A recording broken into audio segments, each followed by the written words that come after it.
ஒரு அடியான் அவர் மரணித்து அவருடைய நெற்றியில் வியர்வை துளி இருந்தால் அவர் சொர்க்கவாசி என்று தெரிந்து கொள்ளுங்கள் என்று நபிகள் நாயகம் ஸல்லல்லாஹு அலைஹி வஸல்லம் அவர்கள் கூறினார்கள்.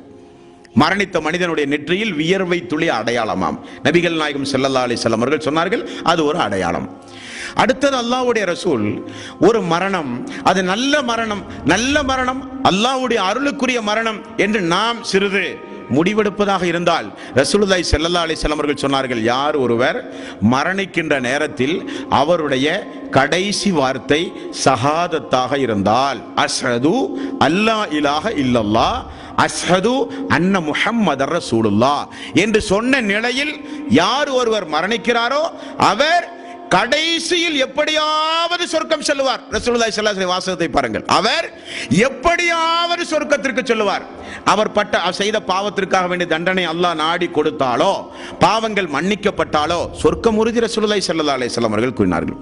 அப்போ உங்களுக்கெல்லாம் ஒன்று தெரியும், மௌத்தா போற நேரத்தில் லா இலாஹ இல்லல்லாஹ் சொல்றதெல்லாம் பெரிய விஷயமா? இப்படிதான் நமக்கெல்லாம் தோணும். பெரிய விஷயம்தான் அன்பர்களே. காரணம், சொர்க்கம் பெரிய விஷயம். அதை அல்லாஹு தாலா கொடுக்க யாருக்கு நாடுறானோ அவர்களைத்தான் அல்லாஹு தாலா அந்த கலிமாவையே சொல்ல வைப்பான். காரணம், உலகத்தில் வாழும் பொழுது அந்த கலிமா என்னாண்டே தெரியாது. அந்த கலிமாவுக்கு எதிராக நடந்து அந்த கலிமா என்ன, ஃபஅலம் அன்னஹு லா இலாஹ இல்லல்லாஹ், வணக்கத்திற்கு தகுதியானவன் அல்லாஹ் ஒருவனை தவிர யாருமில்லை என்பதை படியுங்கள் என்று அல்லாஹு தாலா 47வது அத்தியாயத்தில் அல்லாஹ் குறிப்பிடுகிறான்.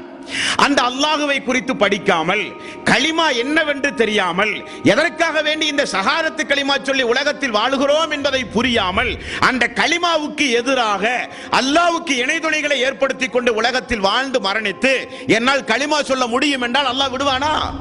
நிச்சயம் அல்லாஹ் ரப்பல் ஆலமீன் விட மாட்டான். காரணம், அதை நீங்கள் சொன்னால் அவன் சொர்க்கம் தருவதாக வாக்களிக்கிறான். அவன் நாட வேண்டும். அந்த நேரத்தில் குடும்பமே நின்று கதறும். அந்த நேரத்தில் அப்பா லா இலாஹ இல்லல்லாஹ் சொல்லுங்க, லா இலாஹ இல்லல்லாஹ் சொல்லுங்க, கலிமா சொல்லுங்க. குடும்பமே பதறும், நாவு வராது, அல்லாஹு தாலா சொல்ல வைக்க விட மாட்டான். அப்படிப்பட்ட நிலையிலே இருந்த அல்லாஹ் நாம் எல்லோரையும் காப்பாற்ற வேண்டும் என்பர்களே. ஷஹாதத்து சொன்ன நிலையில், துஆ செய்த நிலையில், பிரார்த்தனை செய்த நிலையில் நாம் ஒவ்வொருவரும் அந்த மரண நேரத்தில் நம்முடைய உயிர் பறிக்கப்படுவதை விரும்ப வேண்டும் என்பர்களே.